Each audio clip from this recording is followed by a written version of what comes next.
This is Snake. I'm ready to start the mission. What's the insertion method? Actually, this is just a review, Snake. It's really not that serious. That sounds tasty. Just like a Metal Gear or a Shagohod. So, what are we actually reviewing? I haven't announced it yet because I haven't done the intro yet. From the looks of it, it looks like you're reviewing Gray Fox, or Deep Throat, which was really weird in the game. Too much of a double entendre, a sexual innuendo. I'm feeling a little nostalgic. I remember when Metal Gear games had a good story. Yeah, well, shit. Anyways, what's up everybody and welcome to another edition of AGR's Pop Culture Reviews. Now, I was absolutely fascinated with Frank Jaeger, aka Gray Fox, since 1987 in the original Metal Gear game, when he presumably went missing at Outer Heaven. And that fascination only increased when we encounter him again in the now legendary game Metal Gear Solid during the Shadow Moses incident. So today we're going to be reviewing Gecco's version of Cyborg Ninja from Metal Gear Solid. Let's take a closer look. You know, if you were a kid growing up in the 80s, you knew that ninjas were basically awesome. And the refresh in the late 90s was even cooler because they started sporting these kind of exoskeletons. And this is a perfect recreation of what we see in the game, except, you know, this is in 1080p. I love this helmet sculpt. The light gray looks really well done, the panel lines are really well defined, and it's the little details that I really love. It does read Tokugawa Industries on the forehead of the helmet. Of course, you have that beautiful amber sensor right in the middle, and the slits are fantastic because you can see the eyes inside, which reveals a sculpt within the helmet, which is cool. This incredible attention to detail also extends to the midsection and upper torso of this piece.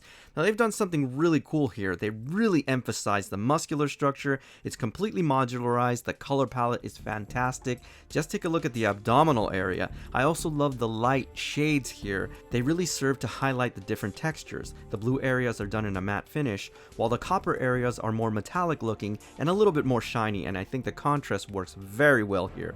Overall, this is an amazing job, guys. If you've ever seen those concept photos of the Metal Gear characters, you're going to get a sense of how highly stylized the stance is, and it works so well. Now, it's not ostentatious or over the top, but it makes a bold statement. I absolutely love the quad muscles here. They're very powerful, definitely been squatting at the gym. The color palette, again, is just an extension of what we've already seen. I definitely love the calves, especially the boots. The modularization and the panel lines look fantastic, guys. I really love how much thought went into the style here. Now, one of the things that's really impressive about this piece is how many options you have in which to display it. Now, it does come with some accessories, the first one being this long-ass katana, which is awesome. Now, what I really like is the way that the katana is being held. If you'll notice, in his hand, he's got the thumb that is just caressing the hilt of the sword, which is awesome, guys. The blade is done in this kind of gunmetal finish, which is highly detailed. I have to say, I really love that they put the extra detail into this, and it looks awesome. And of course, it's the same colors as the actual figure, which makes it really nice looking. Now, this is a very interesting statue. Now, of course, you can definitely mirror this because there's so much on the reverse side. I mean, there's way much detail on the reverse side. But here's the thing. From a display option, you can either display this from the front or the back. Either way, it's gonna look amazing, guys, because the silhouette of him having his back to you is just as freaking cool and epic.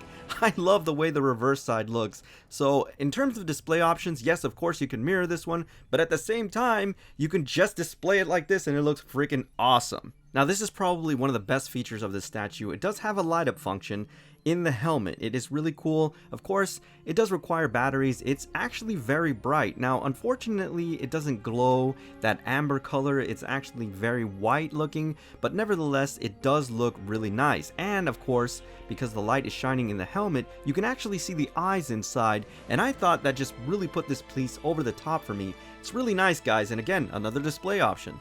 Now, admittedly, this piece is a little bit on the pricey side, but there's a reason for it because you do get a lot of value. Fortunately, Gecco has given us another head sculpt, and I have to say, this one is really cool. You do get this wonderful sense of the way that the helmet actually opens up to reveal the face, and just take a look at the head sculpt of that face. It is brilliant, guys.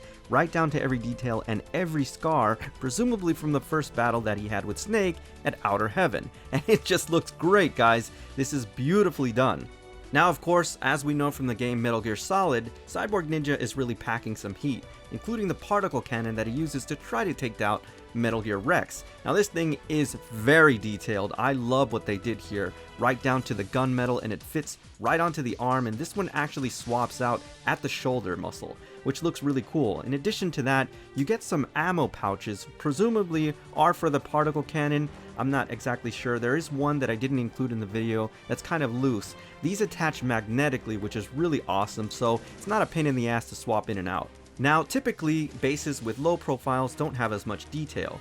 Now, this is the exception to the rule. The detail here is fantastic, and it's a perfect recreation of the hangar in which he fights Metal Gear Rex in Shadow Moses. Now, this thing is just so detailed. Take a look at all the crumbling stone, the grates, and even the walkway, which indicates where things are supposed to come through and fro. You even got some like metal piping there, which looks really great, and the particle effect is really awesome, guys. Most importantly, very small footprint relative to the piece. I love it. Now, from what I gather here, this is not a numbered piece, which is kind of a bummer because you know I like numbers, but you do get this really nice lithograph, and it's not cheap looking. I love the way it's done here, and if you put this in a plaque and display it with this piece, it is just gonna look epic, guys. This thing is so beautiful to look at, and basically a perfect recreation of what the statue is. So I'm glad that they included this. It's really cool. At least some kind of prominence, which looks really nice, guys. Seems like a lot of value. This is definitely a Holy Grail piece. That's absolutely right, Snake. This is an instant Holy Grail piece, and unfortunately it's sold out in most places, and you might have to get this from eBay, which obviously means higher prices, so if you can find this for a relatively good price, definitely pick it up. Now, before I go, I just want to thank F&B Collectibles Incorporated for sponsoring today's video, and Sideshow Collectibles for sending this wonderful piece over for review. Alright everybody, so that's my official review on Gecco's version of Cyborg Ninja from Metal Gear Solid. As always, I thank you for tuning in, and I'll see you on the next AGR's Pop Culture Reviews.